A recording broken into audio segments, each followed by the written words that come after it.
Thinking of buying or selling a home? Good news. The market is still stable here in the Nashville and surrounding areas. And if you're looking at buying or selling in the next, 0 to 6 months, we're going to take a look at the market and see how it's going to affect you. And we're going to get started right now.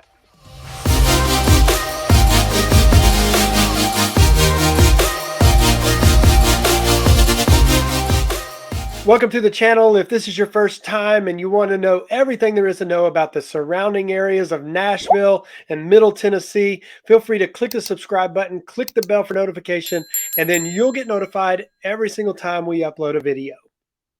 I'm Michael, and Joshua, Caleb, James, David, our team, we get calls from people like you every single day wanting to make their move to the Nashville or surrounding area. If that's you and you have questions, whether you're moving in 1 day, 1 month, or 1 year, feel free to give us a call, shoot us a text, or send us an email. We'll be glad to help you any way we can, help you make your move to Nashville to find a place where you can live, work, and play. Hey everybody, I know you're kind of nervous and wondering what in the world's happening in the market, what's happening in the real estate market, what's happening in the stock market, what's happening in the financial markets. We're going to take a look at some of that, but what you mainly need to know is how that impacts what you're going to do if you're going to be buying or selling a home here in the greater Nashville area. First things first, we want to make sure you know that the market here, as far as real estate, it's stable. It's a stabilized market. It's not going up drastically. It's not going down drastically. It is stabilized, and it is definitely different than it was a year ago, where you had to put in 20 offers just to possibly get a chance at one. That's not the way it is now. It's a stable market, which makes it very easy for buyers, and sellers are still selling homes as well. One of the reasons that's happening is because the interest rates and inflation have actually come down just a little bit, which that hasn't happened in a long time. That's super important to know, that the market is shifting a little bit and that we're not in that upward inflation market anymore, that we are kind of hitting we might still be going up a little bit, but it's not going up like it was. So the Federal Reserve is doing their job as far as increasing the interest rate to kind of offset the inflation. And that's where we've been trying to get for quite a long time. I don't think we're quite there yet, but we are really close. It's creating a more balanced market, if you want to call it that. We've had some good news recently on inflation, where inflation has come down just a bit. It's come down about 0.5%, which means over the past couple of months, we've actually seen a full percent drop in inflation, which is definitely a good sign, because one, it makes it a whole lot easier at the grocery store. And also, mortgage rates are tied to inflation, and they've come down as well. So mortgage rates had jumped well over 7%, and now they're back down below 7% for a conventional loan. And obviously there's some key factors that you need to remember, and we'll put some information down on the bottom, because VA rates are different than FHA rates, and conventional rates are different. So we don't want to really get into too much about rates right at the moment, but just know that the rates have kind of settled back down a little bit after a hefty climb over the past year.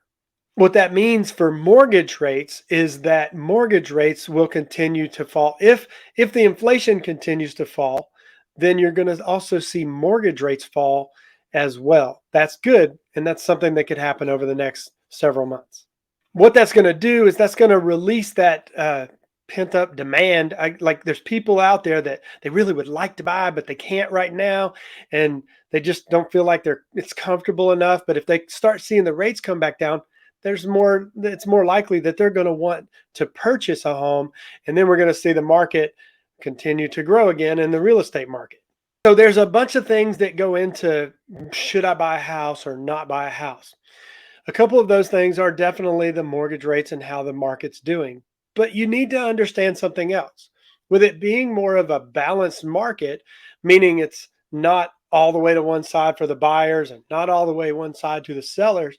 Instead, it's more of a balanced market, which means that buyers can afford to buy, and that there's houses available, and there's people that are willing to buy those houses. Creating the market supply and demand and keeping it more balanced makes it more reasonable for pricing. It keeps the prices of the homes high, not high, but higher than they would if they were going in a downward market, obviously. And what that means for you as a buyer is this is the perfect time to buy because sellers are willing to give some concessions. Concessions are maybe some paying some closing costs, or maybe they're willing to buy down your rate. There's lots of things that can happen for a buyer that this is the perfect time for you to buy.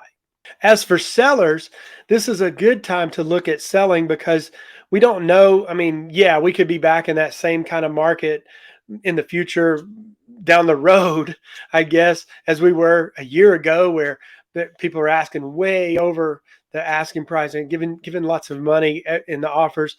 I just don't know that that's going to be a reality in the near future.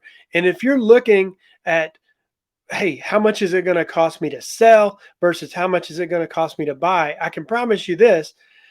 If you're looking at selling and you're thinking you're going to get that extra little bit of money, then when you buy, by the time you get around to doing it, the price of the home is going to go up too.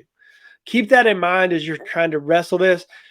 Home prices and housing prices continue to rise year over year, even though we go up and down in the market. They're not going to, I just don't see this big housing crash coming like we had in 2006, 2008. Just not, I don't think that's a reality right now, not the way the market is and how stable the market is as far as requirements and compliance with mortgages and things like that. So what does that mean for you if you're buying or selling, let's say in the next month to 6 months? I really believe that this is the best window of opportunity for you to buy or sell if you're in the market to sell your home, because you just don't know what's in the future. Like, is it going to go up? We don't know. Is it going to be, let's say the seller's market stays the same, but the buyer's market goes up. The prices end up going up for the house that you particularly want. If that's the case, then what you've just done is you've waited out a higher price for a house, and you shouldn't have done it as a seller. So if you're a buyer and you're wanting to buy it, and there's a lot of opportunity for you to buy a home right now, and here are a couple of things that you need to know about. So what does this opportunity mean for you as a buyer? It's several things. Number one, there's less competition on the market right now. Number two, there's more inventory out there for you to look at. And it gives you the ability, number three, to shop around and get like the house that you've been wanting rather than having to go, well, I have to settle for this house. And then number four, it gives you the opportunity to possibly get seller concessions, which kind of drives down your closing costs at the end of the day. There's also opportunities for what's called buy downs. A buy down is where you have an interest rate that might be right here, that the seller helps you to buy down that rate. And maybe they buy it down in what's called a 2-1 buy down. That means if the rate is, say, 6%, it would be 4% this year, 5% next year, and then it would go to 6%.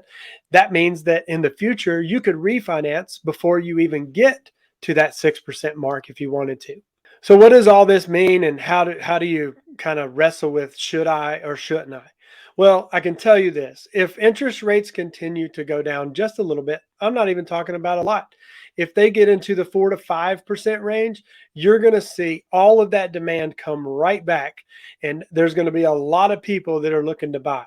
The best time for you to take a step is to beat that rush, because if you beat the rush, what you're doing is you're looking at the house, finding the house that you want. And even though you find the house you want at a higher rate, maybe today, there's always the opportunity for you to refinance in the future. And you already won because you found the house you wanted. I hope all of these tips help. This has been a market update. We'll see you next video.